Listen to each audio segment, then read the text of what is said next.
Peuple de Dieu, Église, ce n'est pas une maison, c'est le corps de Christ. C'est l'ensemble de ceux qui croient en Jésus. C'est ça l'Église. L'Église est l'ensemble de ceux qui sont mis à part, qui croient en Jésus comme Seigneur et Sauveur, qui croient en Jésus. Pas ceux qui viennent dans une maison s'asseoir et prier.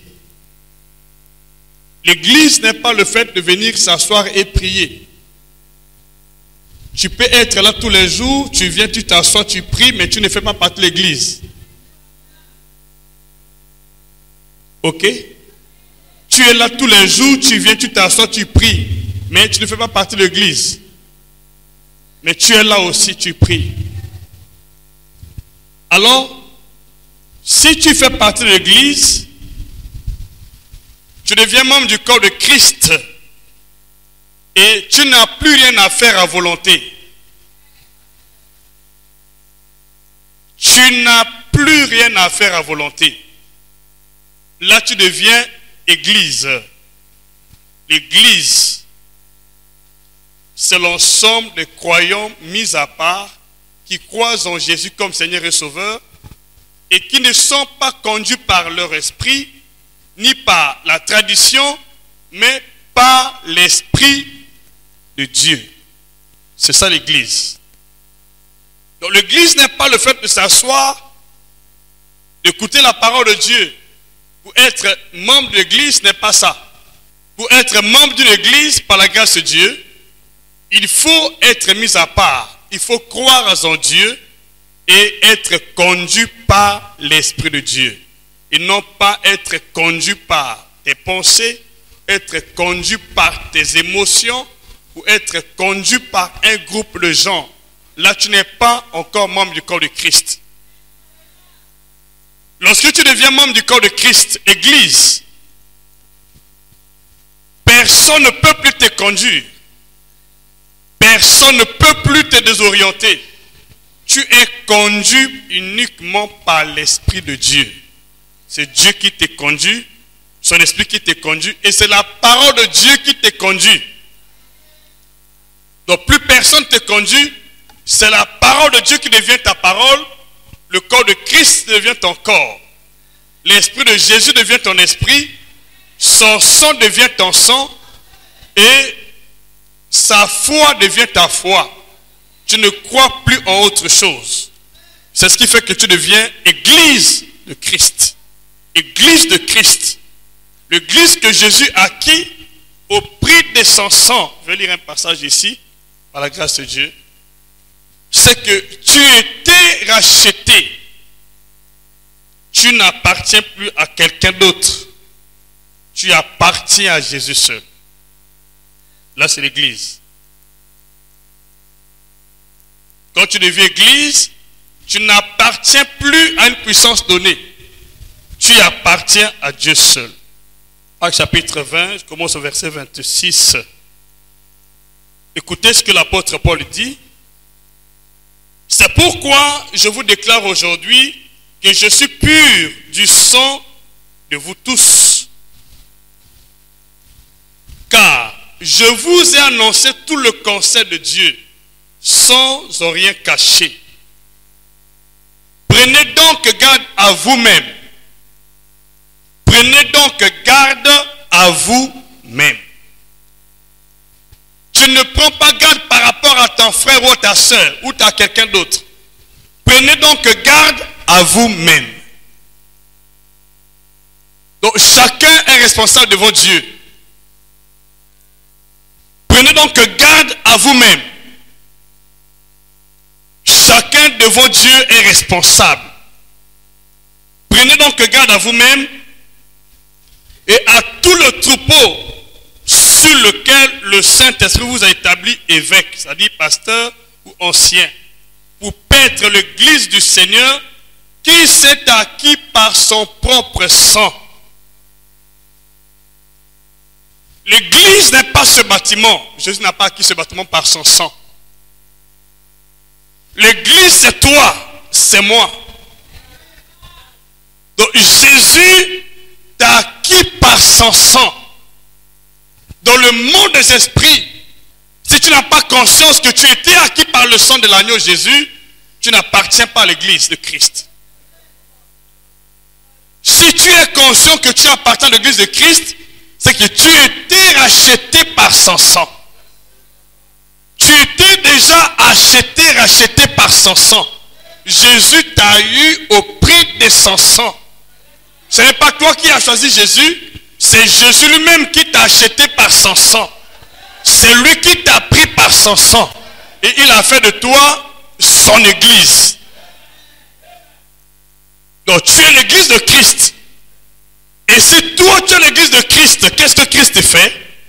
Alors il dit dans Matthieu chapitre 16, si tu deviens l'église de Christ, ces paroles te concernent. Mais si tu n'es pas l'église de Christ, ces paroles ne te concernent pas.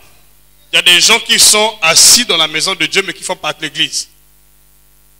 Il y a des gens qui sont dans l'église, ici dans cette maison, mais qui font partie de l'église. Et si tu es membre de l'église, l'église du corps de Christ, c'est que Jésus t'a acquis. Il ne te dépossède pas. Il t'a acquis. Tu appartiens à lui. Donc ta vie appartient à Jésus. Ton corps appartient à Jésus.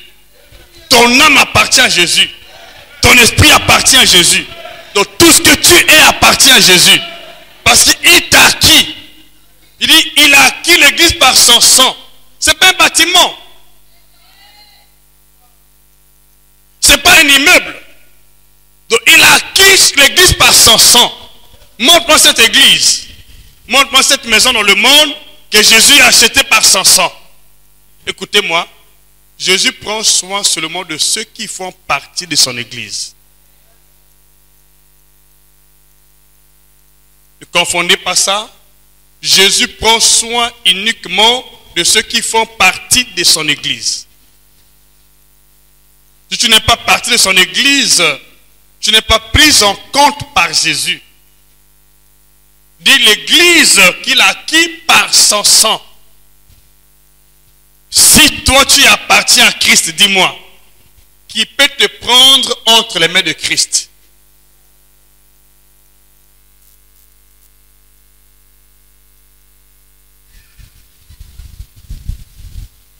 Je répète, si Christ t'a acquis, qui peut te prendre entre les mains de Christ? Pourquoi tu as peur de sorciers? Pourquoi tu as peur de sorciers? Pourquoi tu as peur de la maladie? Est-ce que tu appartiens à Jésus? Pose-toi d'abord la question. Le problème, c'est que mon peuple périt parce qu'il manque la connaissance. Est-ce que tu es conscient que tu appartiens à Jésus? Là où tu es assis là, est-ce que dans ta pensée, tu sais que j'appartiens à Jésus? Ou tu le dis amen parce que j'ai dit? Quand tu es à la maison, tu crois que tu appartiens à Jésus? C'est vrai? Quand tu es à la maison là-bas, tu crois que tu appartiens à Jésus? Quand tu es à la maison, tu crois que tu appartiens à Jésus? Quand tu es à la maison, tu crois que tu appartiens à Jésus? Quand tu pries, tu crois que tu appartiens à Jésus? Si tu appartiens à Jésus, qui peut ravir de la main de Jésus?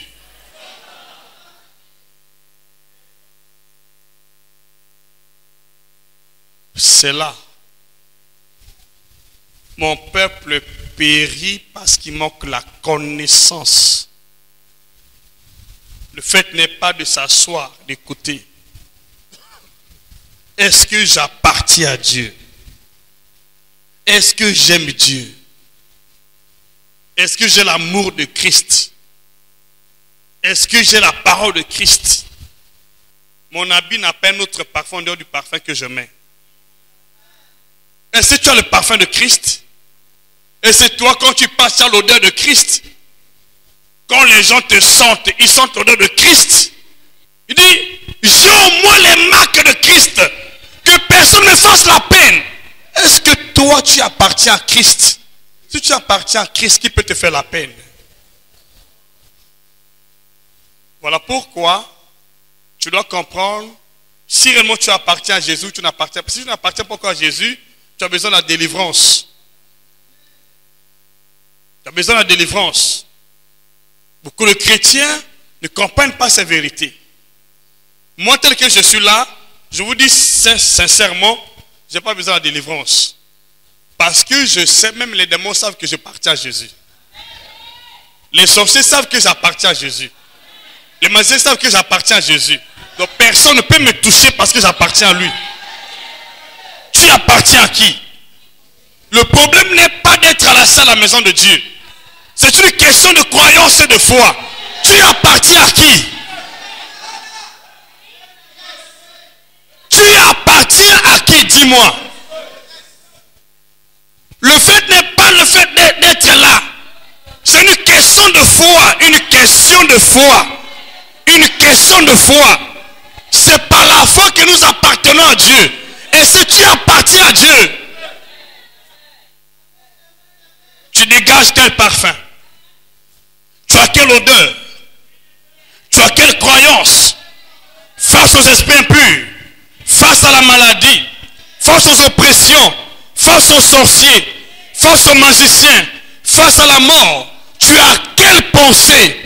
Comment tu te vois toi-même? Nous appartenons à Dieu par la foi. C'est par la foi qu'on appartient à Dieu. Par la confiance. C'est par la foi. Comment est ta foi? Mon peuple périt parce qu'il manque la connaissance. Mon peuple périt parce qu'il manque la connaissance. Parce qu'il ne vient pas à l'église. Tu peux venir à l'église. Mais si tu n'as pas la connaissance, tu péris.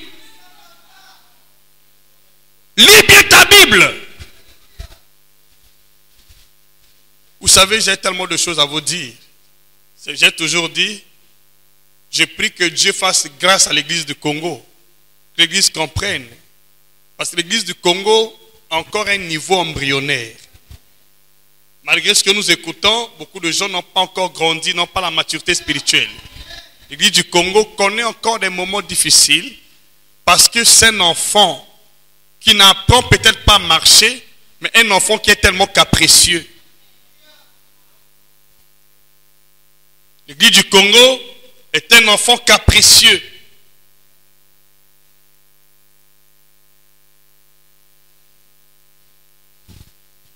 Et je ne cesse de plaider en faveur de l'église du Congo.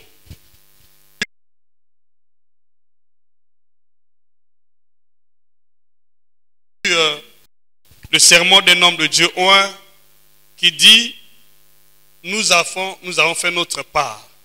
Il dit maintenant c'est la jeune génération. Mais il dit encore ceci. Il dit, si nous, on était des feignants, si nous étions peureux, c'est ce qui sortait de sa bouche. Si nous étions peureux, l'église n'allait pas exister au Congo. Si nous étions peureux, si nous on avait prêché l'évangile avec les mots, sans la démonstration, l'église n'existait pas au Congo. Au Congo, quand Dieu fait un miracle dans ta vie, tu crois. Mais quand Dieu n'a pas fait le miracle, tu ne crois plus. Ce jour-là, tu avais chanté, Alléluia, Seigneur, tu es Dieu. Il était Dieu parce que tu as mangé. Si tu n'as pas mangé, il n'est pas Dieu. La vie existe, même pendant que le jour, la nuit tombe, la vie continue. La vie est faite des temps de haut et des bas. Tu n'auras jamais une vie sans des hauts et des bas. Même Dieu n'a pas pu abolir le jour et la nuit. Dieu, c'est Dieu quand il crée le monde, il a vu les ténèbres à côté. Il a séparé les ténèbres d'avec la lumière. Il a laissé les ténèbres à côté.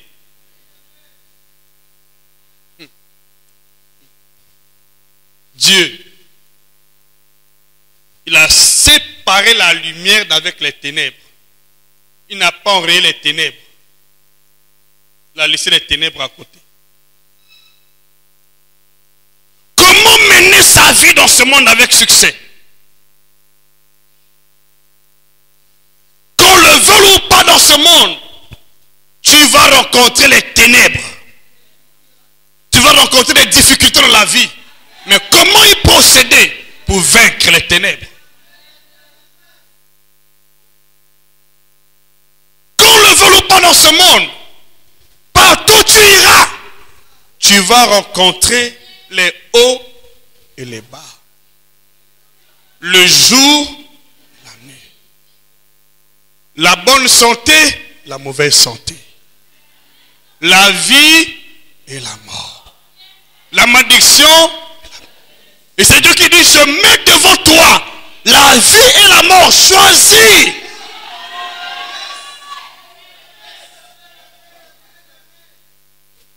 Qui a mis? Qui a mis devant nous? Qui a mis? Alors, pourquoi beaucoup de gens n'arrivent pas? Parce que vous ne connaissez pas les principes de Dieu. Il y a un homme de Dieu qui s'appelle Charles Talingano, c'est un évangéliste, un grand évangéliste. Il est centrafricain, aujourd'hui il vit en France. Il a 90 ans de vie sur terre, mais il prêche la parole comme un jeune. Je l'ai vu, j'étais ébahi de le voir. On lui pose la question, mais Charles Talingano, quel est le secret de ton endurance et de ta longévité? Il dit, ce sont les principes de Dieu.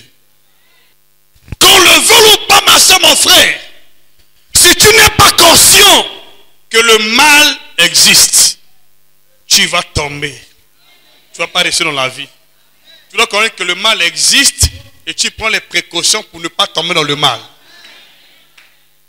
Je mets devant toi, qu'on le veuille ou pas, tous les jours, la vie et la mort marchent là ensemble. Les ténèbres et la lumière sont là.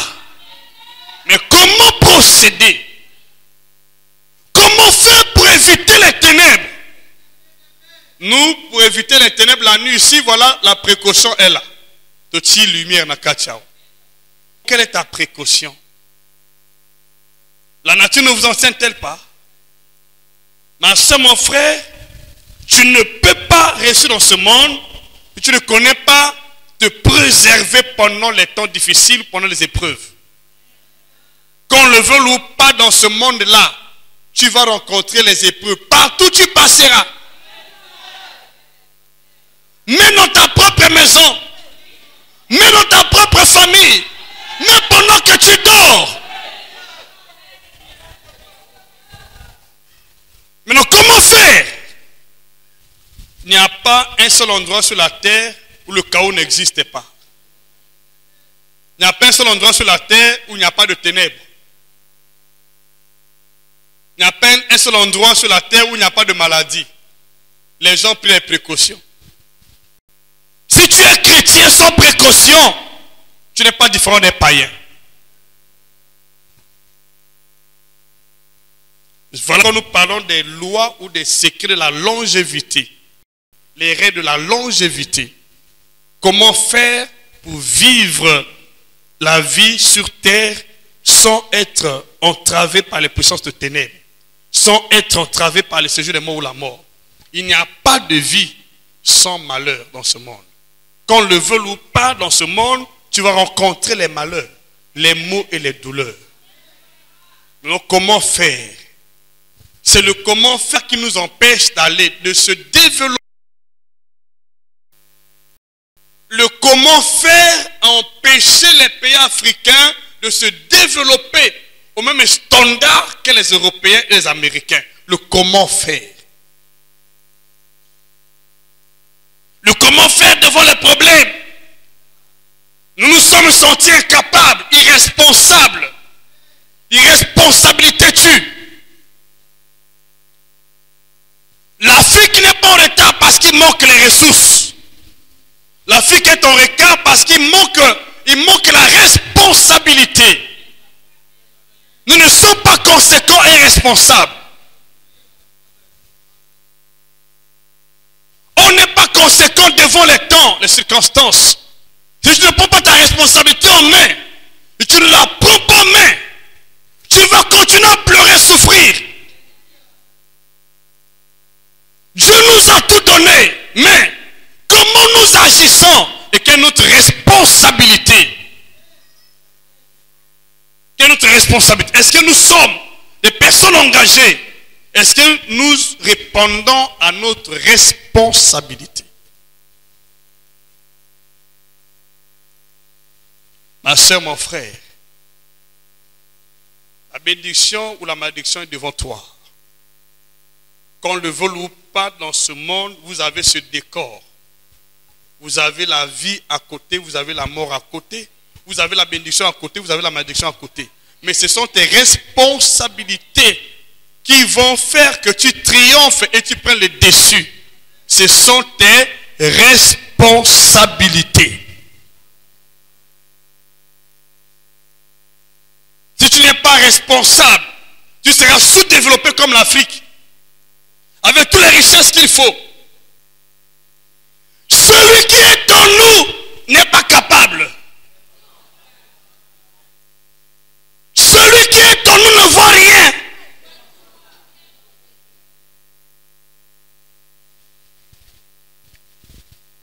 Celui qui est en nous est plus grand que celui qui est dans le monde. Oh, un chien qui fait trembler un lion. L'Église a perdu sa position. L'Église a perdu sa position. Les chrétiens ont perdu leur position. Les chrétiens ont peur de tout maintenant. Au lieu d'affronter l'ennemi, les chrétiens ont peur, reculent dans ton cœur. Lorsqu'on te parle d'un nom, tu trembles. Ah, ce nom-là, il est si puissant. La Bible dit, au nom de Jésus, tous genoux fléchissent dans le ciel, sur la terre. Est-ce que tu vis ça? Est-ce que tu vis ça? Est-ce que toi tu vis ça? Tu vas vivre ça pendant aujourd'hui. Tu vas vivre ça pendant aujourd'hui. C'est une question de foi. Est-ce que toi tu vis ça? Où tu parles? Où tu vis? Tu parles où tu vis? Il y a la différence entre parler et vivre. Tout le monde parle. Mais vivre, ce n'est pas tout le monde. Tout le monde peut parler, mais vivre, ce sont des personnes spéciales qui vivent. Dis-moi même avec assurance. L'église, ce n'est pas la parole, la simple parole. Tout le long qui s'élève en justice contre toi, tu l'as. Moi, Dieu, je condamnerai, n'est-ce pas? C'est Dieu qui va condamner. Je dors pour toi, n'est-ce pas? Tu dors, il va condamner, n'est-ce pas? C'est ta responsabilité. Isaïe chapitre 54, verset 17. Tu peux commencer au verset 15. Est-ce que Dieu n'agit pas? Devant le problème, tu trembles. N'aie pas peur. Dieu est avec toi. Dis-moi même plus fort. Tu ne mourras pas, tu vas vivre. Dieu n'est pas un homme pour mentir. Il fait selon ta foi. Dis-moi même avec assurance. Chacun de nous doit comprendre. Tu dois prendre ta responsabilité. Si ma fille là n'avait pas prié, ma soeur n'avait pas prié, repartait à la maison les mains vides.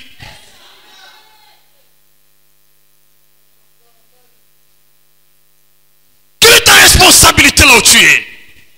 Pourquoi tu as peur jusqu'à aujourd'hui? Tu appartiens à Dieu. Qui en toi? Qui en toi? Qui en toi? Tu as passé trop du temps dans la distraction. Dans nos années, c'est la même chose. Tu vas te décider quand?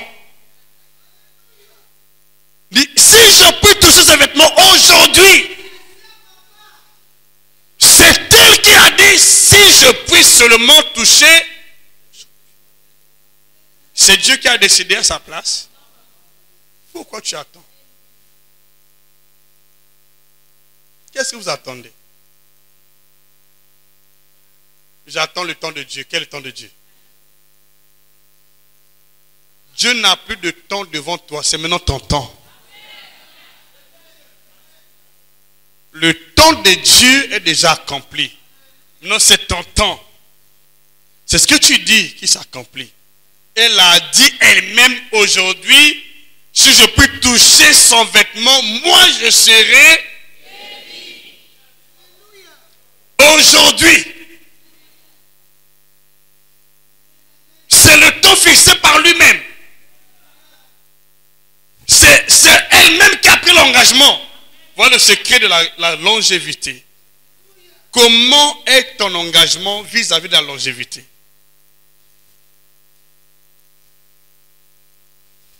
Si tu penses que tu vas mourir demain, change de pensée. Sinon ça va arriver. David dit, je ne mourrai pas. C'est David qui l'a dit.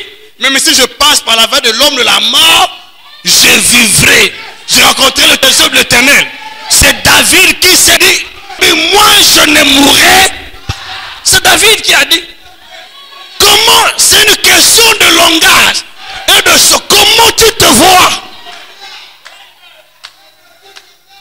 Si tu vois que tu es une simple personne, tu vas subir. Comment David peut le dire? Qui était-il?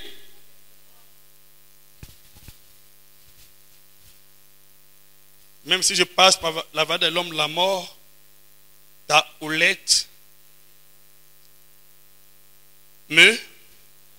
et ton bâton me rassure. Chrétien, réveille-toi. Il y a tellement de choses à vous dire sur ce point. Beaucoup de choses à vous dire. Le fait n'est pas de prier. Vous respectez les consignes. Quelles sont les consignes que tu as? La longévité n'est pas dans le fait de s'asseoir à l'église. Non. David dit, je ne... Pourquoi l'a dit? Il avait l'assurance en ce qu'il était, en ce qui est en lui, en ce Dieu qui prie. Vous savez, je passais par des moments difficiles, je l'ai toujours dit. Je n'ai jamais eu peur de l'ennemi. J'ai toujours dit, aussi longtemps que mon temps n'arrive pas, tout ce que Satan fait, c'est zéro. Jamais. Tout ce que les sorciers font, ils passent leur temps. C'est toi qui dois condamner, ce n'est pas Dieu qui condamne. C'est toi qui dois, ce n'est pas Dieu qui condamne. C'est toi qui dois condamner. Attendez, je vais vous lire les versets. Ne donnez pas accès au diable. Ce que Dieu a vaincu, tu en as déjà vaincu. Pas parce que tu as prié. Mais tu dois prendre ça par la foi. Comme David, il dit, je ne mourrai pas. Comment David peut dire ça? Quelle audace! Comment tu penses de ta vie? Comment tu vois ta vie, toi? Comment tu vois ta vie? Comment tu vois ta vie? Comment tu vois ta vie?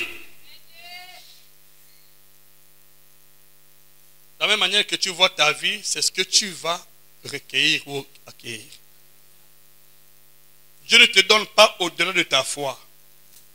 Dieu nous donne selon notre foi. Dieu ne force pas les choses. Dieu nous donne selon notre foi. La femme l'avait dit aujourd'hui. David dit, je ne mourrai pas. On connaît un roi dans la Bible qui s'appelait Ézéchias. Ézéchias a défié la prophétie de Dieu. Il va dire à Ézéchias il va mourir. Qui donne les ordres à sa maison. Ézéchias se tourne son visage contre le mur et dit, Seigneur, souviens-toi de tout ce que j'ai fait. Moi, je ne mourrai pas. Défie les paroles des hommes. Défie les maladies. Défie les épreuves. Tu dois défier ça. Tu dois défier ce qui te défie. Tu dois défier ce qui te défie. Tu dois défier ce qui te défie. Tu dois défier ce qui... Tu dois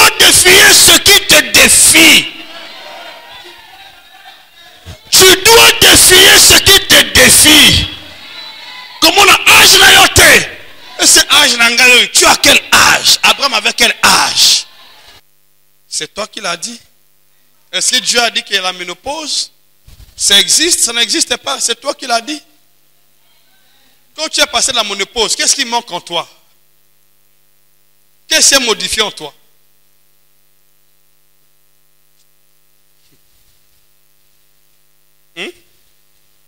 Dis-moi la modification. Qu'est-ce qui s'est passé? Tu ne vois plus les règles, c'est ça? Est-ce que ce sont les règles qui amènent la sémence? Ce sont les règles qui font vivre la sémence de Dieu. Mais pourquoi nous confondons les choses?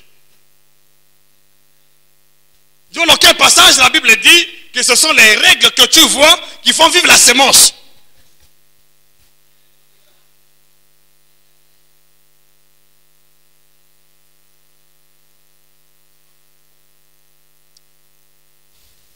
Église,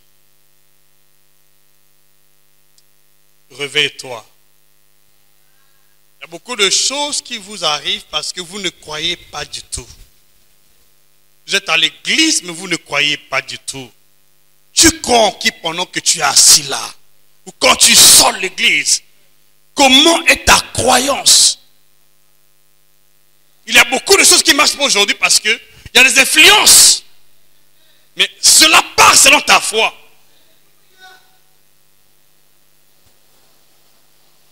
Selon ta foi. Comment tu vois ta vie? Et comment tu te décides selon la foi? Voilà ce qui compte auprès de Dieu. Je veux que tu renouvelles ta pensée aujourd'hui, que tu prennes l'engagement en tant qu'une fille de Dieu, un fils de Dieu. Ne vois pas la circonstance devant toi. Ne vois pas la durée de la maladie. Ne vois pas ce qui se passe dans ton sommeil. Vois ce que Dieu a dit à ton sujet. Qu'est-ce que Dieu a dit? Qu'est-ce qu'il a dit? Qu'est-ce qu'il a dit? Qu'est-ce qu'il a dit? Qu'est-ce qu'il a dit? Qu'est-ce qu'il a dit? Qu'est-ce qu'il a dit? Qu'est-ce qu'il a dit? Naaman le Syrien était couvert de lèpre. Il a entendu la parole, l'instruction de l'homme de Dieu. Il s'est plongé pour la première fois. D'abord, il se doutait d'abord. Il dit, mais chez nous là-bas aussi, il y a des fleuves. Donc, c'est ici, dans ce fleuve-là, que je vais recevoir la guérison. L'homme, son secrétaire dit, mais plonge-toi, mon Seigneur, même si c'est un fleuve comme tout autre fleuve. Plonge-toi sur la parole de l'homme de Dieu. Il plonge pour la première fois, la lèpre est toujours là. Tu as déjà plongé combien de fois? La deuxième fois, la lèpre est toujours là. La troisième fois, la lèpre est toujours là. Quatrième fois, la lèpre est toujours là. Cinquième fois, la lèpre est toujours là. Sixième fois, la lèpre est toujours là. La septième fois, la lèpre a disparu. Écoutez-moi s'il vous plaît. Dans le Seigneur, la victoire est dans la prolongation du temps. Dans la persévérance. Dans la persévérance. Dans la persévérance. Dans la persévérance. Dans la persévérance. Dans la... Demande à ta soeur qui est à côté de toi. Est-ce que tu as déjà persévéré jusqu'au bout?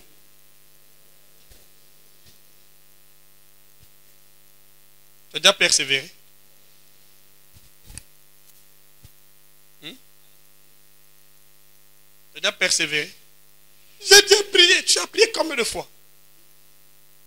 Combien de fois? Jésus dit persévérer.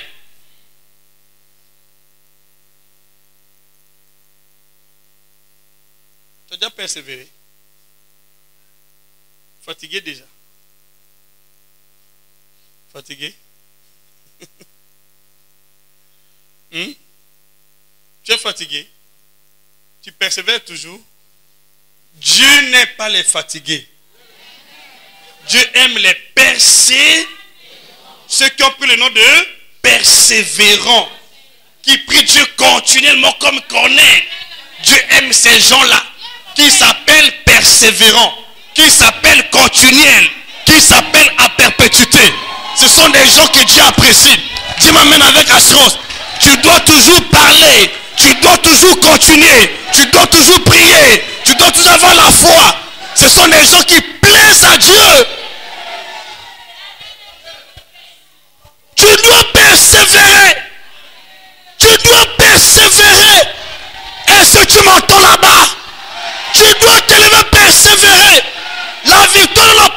fonction du temps. Tu dois persévérer. Tu dois persévérer. Oh, dis-moi plus fort, mais c'est toi. Tu dois persévérer.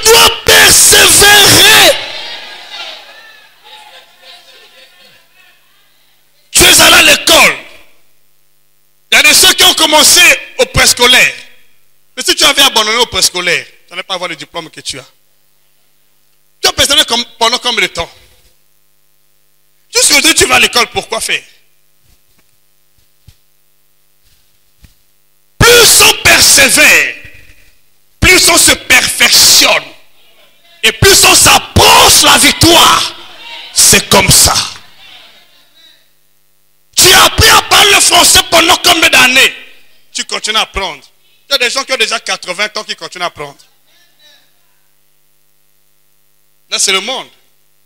Mais quand on sort de l'esprit, nous pensons que nous connaissons Dieu, il faut s'arrêter.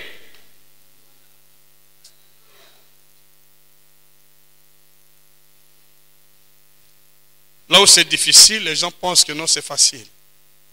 Le monde est plus facile. Il y a des gens qui ont le désir, l'ardent désir d'apprendre l'anglais ici. Parfois, tu as quel âge?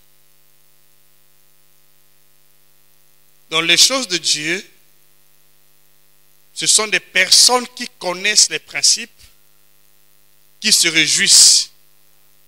Ce ne sont pas ceux qui viennent à l'église.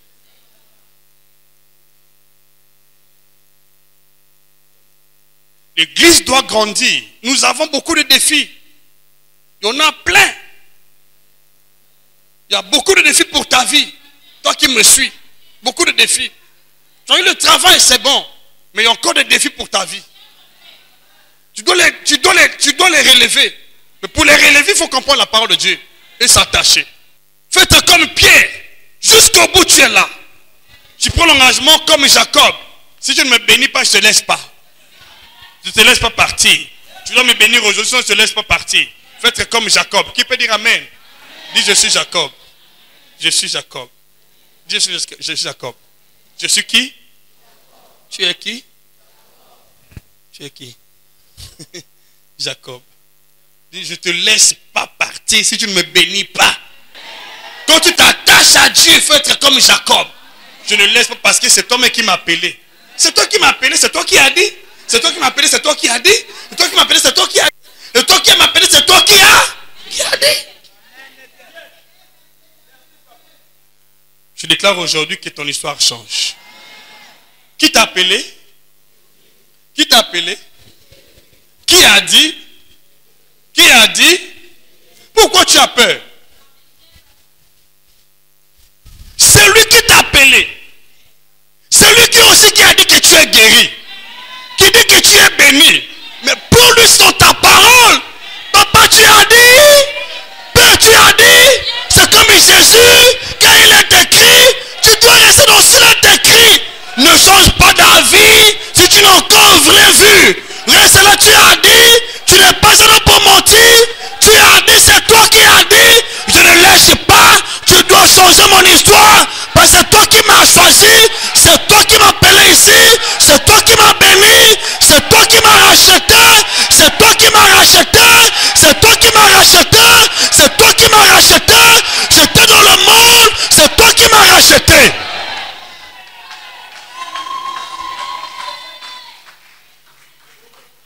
Voilà ce qui me rend têtu auprès du Seigneur. Papa, j'étais pour moi dans le monde. Je faisais ma mauvaise vie dans le monde là-bas. C'est toi qui m'as appelé. Tu as dit que tu vas me bénir. Je ne laisse pas. Si je ne vois pas, je ne laisse pas. C'est ce qui a fait que je persévère. Dis-moi mais plus fort. Faites comme David. Tu ne dois pas laisser prise. C'est lui qui t'a appelé. Papa, c'est toi qui m'as appelé. C'est toi qui m'as dit. C'est toi qui m'as dit. C'est toi qui m'as dit. C'est toi qui m'as dit. Jacob aussi l'a fait. C'est toi qui m'as dit. Je ne laisse pas. Tu dois me bénir aujourd'hui. C'est toi qui m'as saisi. C'est toi qui m'as appelé. C'est toi qui m'as appelé.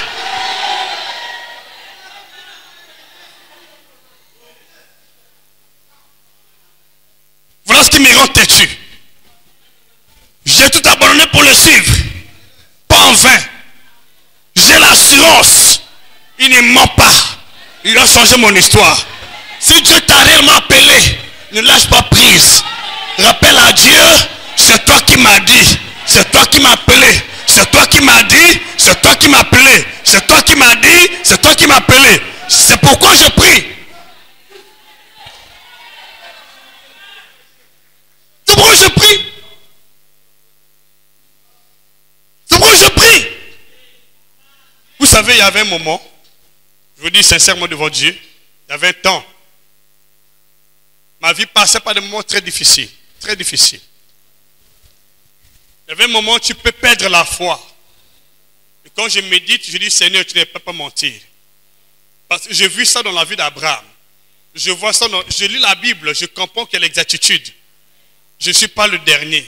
Je ne suis pas le malchanceux ou la malchanceuse. Je dois vivre comme les autres ont vécu. C'est une question de foi. Je dois être debout, Seigneur, je ne lâche pas prise. Je n'ai pas un nom pour mentir. Ça doit marcher. Voilà la femme cananéenne. Elle a persévéré jusqu'au bout. Jésus dit, il dit, la nourriture est pour les enfants. Le pain, c'est pour les enfants. Le pain, c'est pour les enfants. La femme l'a dit, mais les chiens qui sont sous la table des enfants mangent les miettes. Si je n'ai pas le pain, mais quand même les miettes doivent me revenir. Guéris mon fils parce que c'est toi qui a dit que tu es le guérisseur. Jésus dit, je n'ai jamais vu une grande foi comme celle ici. Je n'ai jamais vu une grande foi comme celle de cette femme. Et l'enfant était guéri. Toi, tu as pris une fois. Tu commences à pleurer. Seigneur, finalement, qui es-tu? Finalement, est-ce que tu es Dieu? Dès lors que tu commences à se questionner, est-ce que tu es Dieu, c'est fini. Tu as passé à côté. Est-ce que toi, tu es Dieu? Si tu es vraiment Dieu, il dit, oh, tu n'as rien compris, je suis Dieu. Dès lors que la pensée maléfique t'envahit, tu commences à te questionner. Si tu es vraiment Dieu, ne plus, il faut laisser. Si vraiment tu es Dieu, il dit, ah, tu mets en cause ma divinité. Seigneur, je sais que tu es Dieu. Je sais que tu ne mens jamais. Tu as fait dans le cas d'Abraham. J'ai vu dans le cas de Michel. J'ai vu dans le cas de David. Dans le cas de Samuel. Dans le cas de Daniel. Dans le cas de Meshach. Moi aussi, aujourd'hui, c'est moi. Voilà ce qui fait que nous avons des miracles. Quand je prie pour quelqu'un, je vous dis, je suis têtu de ce côté-là. Je peux prendre l'engagement de dormir tous les jours à l'église là pour un miracle. C'est comme ça que je travaille. Tu as payé une bonne foi, tu as laissé. Tu as signé l'abandon. Vous m'entendez? Il faut être déterminé. Seigneur, tu as dit. Je ne laisse pas. Parce que c'est toi qui as dit. Remarque que l'église primitive priait continuellement pour qu'il persévérait. Si Dieu avait répondu dès le premier jour, il n'allait pas persévérer. Pourquoi tu manges tous les jours? Mange seulement une fois parce que tu avais déjà mangé. Pour vivre longtemps, il faut persévérer dans le manger tous les jours. Dans la parole de Dieu, c'est la même chose. Tu as pris avant-hier, tu es déjà fatigué. Tu vas continuer d'être fatigué jusqu'au bout et le chèque va t'assaillir. Tu as mangé avant-hier. Hier, tu as mangé. Aujourd'hui, là, tu repars à la maison, la première des choses, c'est de manger. Mais avant-hier, tu as beaucoup mangé.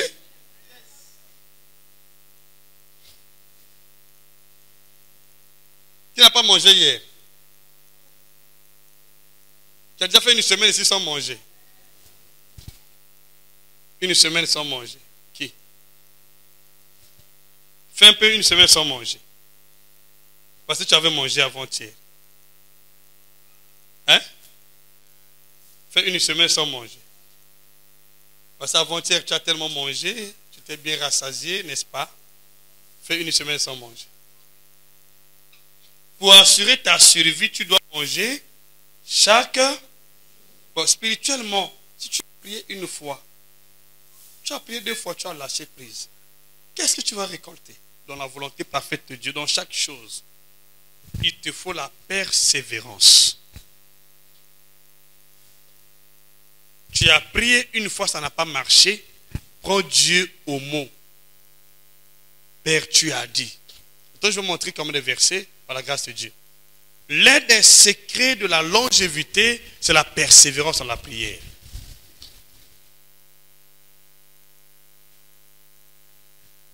Si les saints n'avaient pas pris l'initiative de prier pendant que Pierre était en prison, ils se disaient non, mais nous prions tous les jours, ils allaient passer à côté.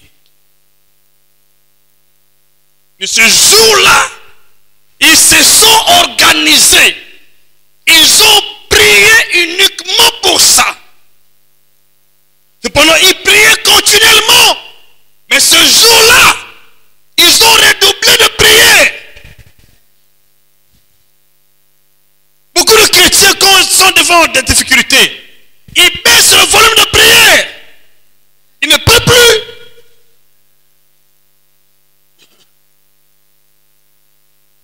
Quand tu as beaucoup faim, tu dois beaucoup manger. Quand tu sens que le problème s'accentue, tu dois augmenter le volume de prière. Parce que tu as beaucoup soif, tu as beaucoup faim.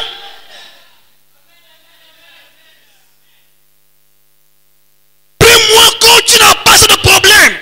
Quand tu as assez de problèmes, prie beaucoup. Tu dois intensifier ta vie de prière. Prie beaucoup pendant ce temps.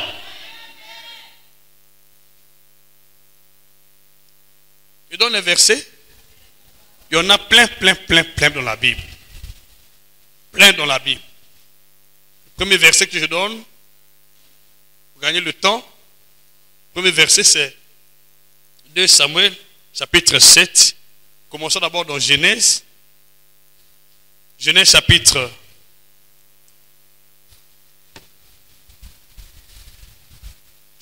32, je suis certain. Attendez.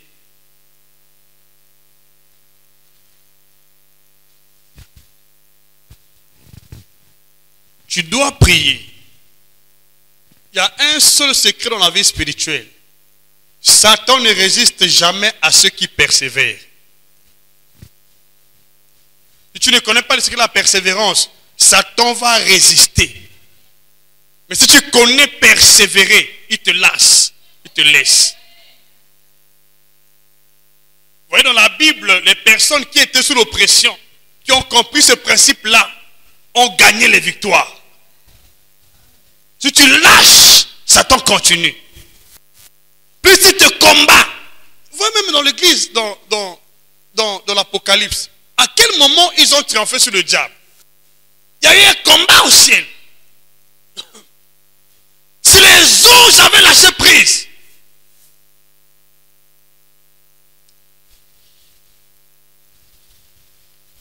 si les anges avaient abandonné,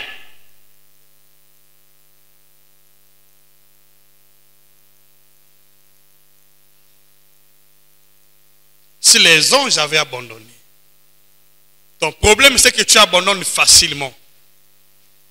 Tu abandonnes facilement, tu abandonnes et tu commences à pleurer, tu fais couler les larmes. Comment tu peux abandonner facilement?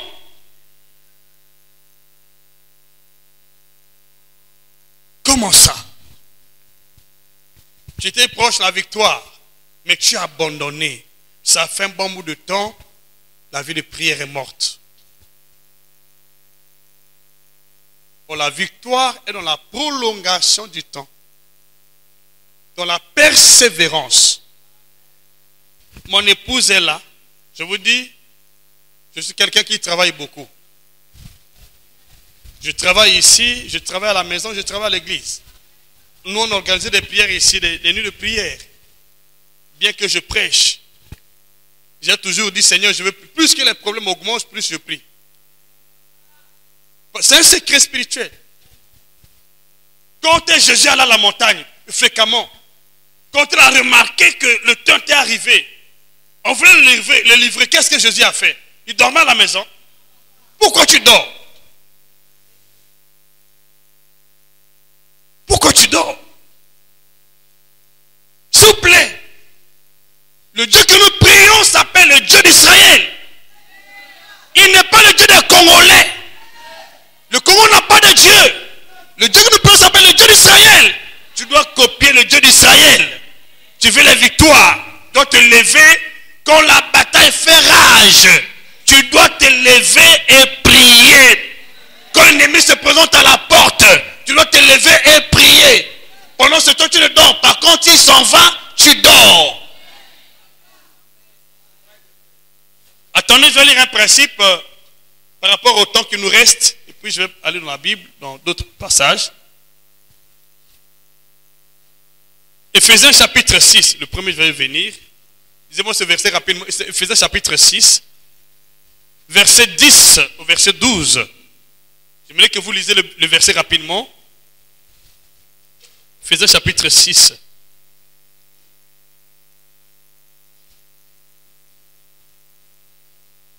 Éphésiens chapitre 6.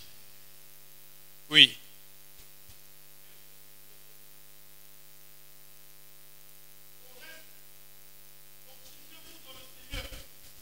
Au reste, fortifié dans le Seigneur.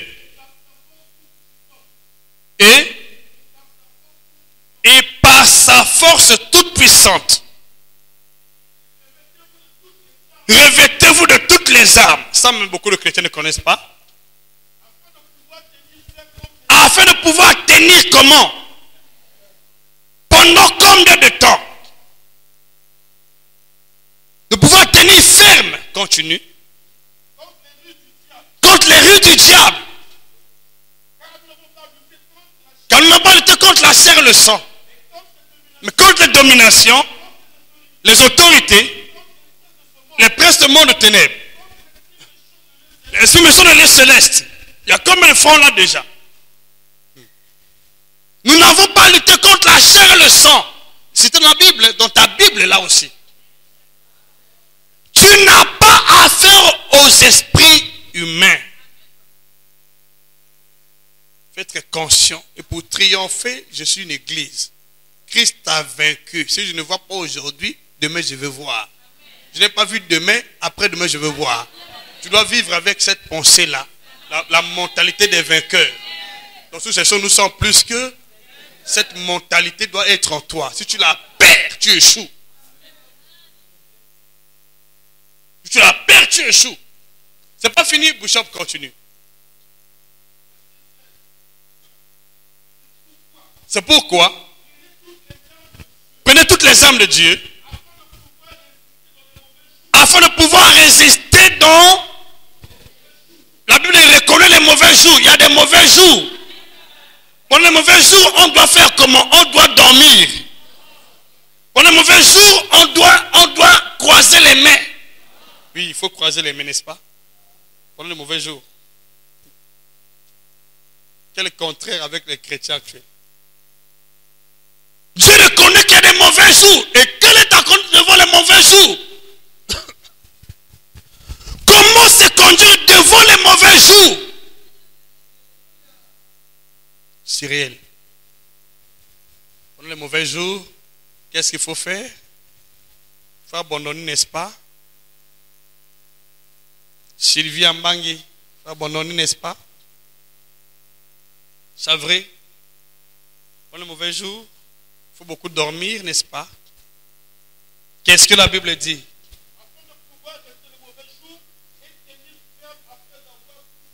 Tenir ferme après avoir tout surmonté quelques épreuves. Il faut bien lire la Bible. Après avoir tout surmonté. Aussi longtemps qu'il se présente, Seigneur, je ne lâche pas prise. Donne-moi la force, aide-moi. Je dois aller jusqu'au bout. C'est ça qui fait que nous triomphons. Il y a des gens qui pensent que parce que le prophète a prié une fois, moi j'ai pu passer une seule fois. J'ai un nombre de prières. J'ai beaucoup de prières. Et je suis un homme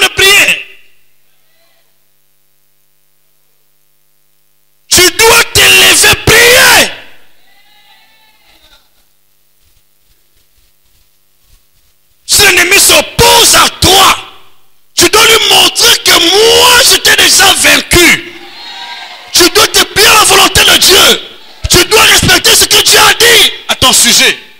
Si tu le fais, tu auras la victoire. Prends ce verset dans le Nouveau Testament. Luc chapitre 18. Luc 18.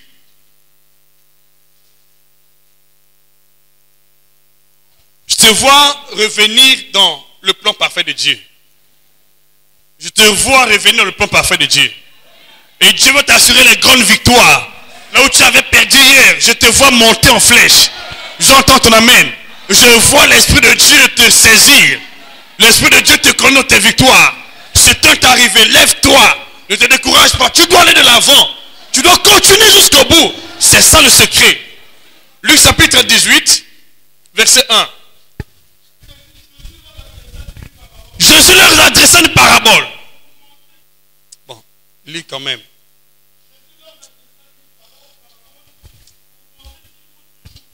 Pour montrer qu'il faut toujours croiser les mains. Et ne point. C'est Jésus qui parle. Le Messie. C'est le prophète qui parle. Moi j'étais même là. Je n'étais même pas là. Mais nous nous attachons à ça. Le secret de la victoire, c'est la persévérance. L'affermissement. Tu es affermi. L'ennemi dit, tu dois dégager. Tu dis, je ne dégage pas. C'est toi qui dois dégager. Il dit quitte là, je ne quitte pas, c'est toi qui dois quitter. Parce qu'il est écrit.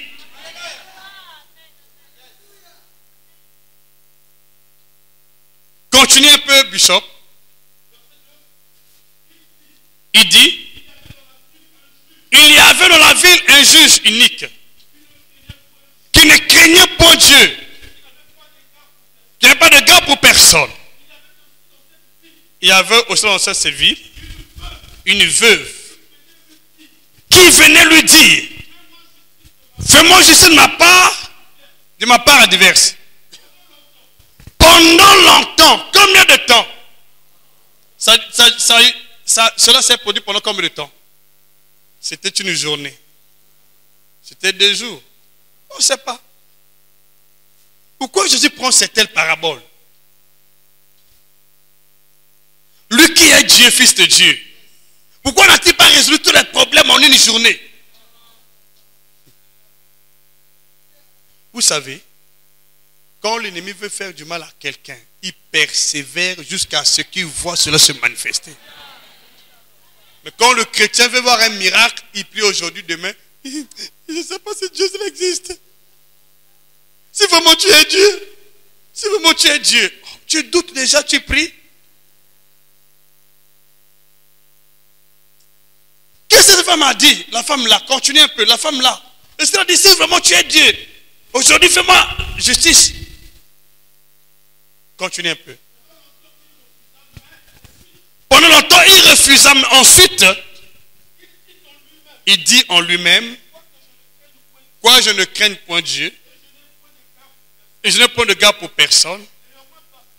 Néanmoins, parce que cette veuve importune, je lui ferai quoi? C'est pas fini le verset qui suit. Avec qu'elle ne vienne pas sans cesse me rompre la tête. Satan n'aime pas qu'on puisse rompre sa tête. Quand tu pries beaucoup, tu romps la tête de l'ennemi.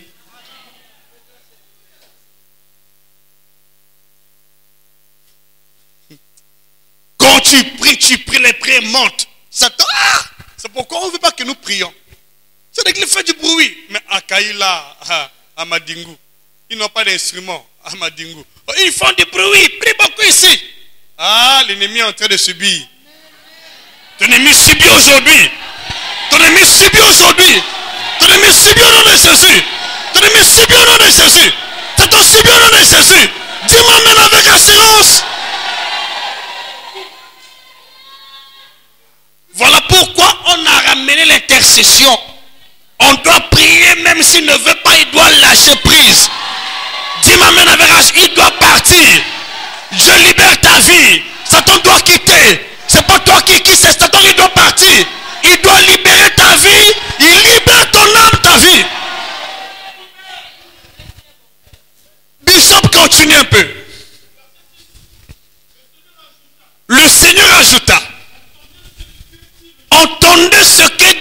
juge unique. Et Dieu ne fera-t-il pas justice à ses élus qui crient à lui jour seulement, qui dort la nuit?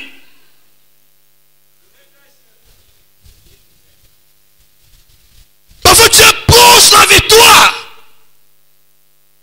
Comment Daniel a prié? La prière était exaucée dès le premier jour. L'ennemi dit, je ne lâche pas. Daniel dit aussi, ah, tu ne connais pas qui est Daniel. On va voir. Maintenant, je rentre dans le jeûne. Comment Jésus a vaincu le diable? Il a jeûné pendant 40 jours, 40 nuits. Renouvelle ta vie de prière. Ce qui te manque, ce n'est pas Dieu qui te manque. Tu as Dieu, mais ta vie de prière est basse. Je relève ta vie de prière. Je veux entendre ton amen. Tu dois te lever comme un vaillant, une femme vaillante. Plus tu pries, plus Satan ne supporte pas. Dis non, il est en train de rompre ma tête. Au nom puissant de Jésus, que la grâce revienne sur ta vie. Quand tu vas prier, que Satan ne supporte pas. Ne supporte pas ta prière. Qu'il lâche prise. Qu'il fasse justice. Reçois la grâce au nom de Jésus. Tu dois prier. C'est pas fini. On va voir le secret de l'église primitive. Comment cette église a eu les victoires. Elle a prié combien de fois? En chapitre 2. Verset 41 jusqu'au 43. Ne sois pas déçu de ce que tu vois dans ta vie. Je suis un homme qui vous porte le témoignage. Je répète, j'avais des combats sanglants. Ce qui m'a poussé de comprendre beaucoup de fronts dans la volonté de Dieu, j'ai combattu, je continue à combattre. Je peux vous rassurer que je suis quelqu'un qui a reçu beaucoup de combats dans la vie. Hein? Je continue à combattre. Et toi? Tu es fatigué? Fatigué? Non. Fatigué? Fatigué? Tu es forte? Solide? Tu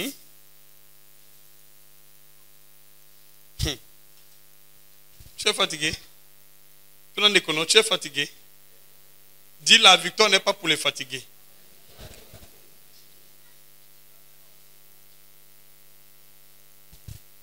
Lisez là-bas, vous allez comprendre. Actes chapitre 2, jusqu'au verset 43. Ceux qui acceptèrent sa parole furent baptisés. En ce jour-là, le nombre de disciples s'augmenta d'environ 3000 âmes. Ils persévéraient. Hein? Je vais vous montrer pourquoi ils persévéraient dans l'enseignement. Ils persévéraient dans l'enseignement. Pour qu'ils persévèrent. Je vais vous montrer le pourquoi. L'enseignement des apôtres, oui. Dans la communion fraternelle. Communion fraternelle, c'est tel que nous sommes là. On appelle ça communion fraternelle. Ils étaient assidus au temple. Communion fraternelle. Ils persévéraient. Ce que tu fais dans le Seigneur là apporte la vie en toi. Il faut croire en ça.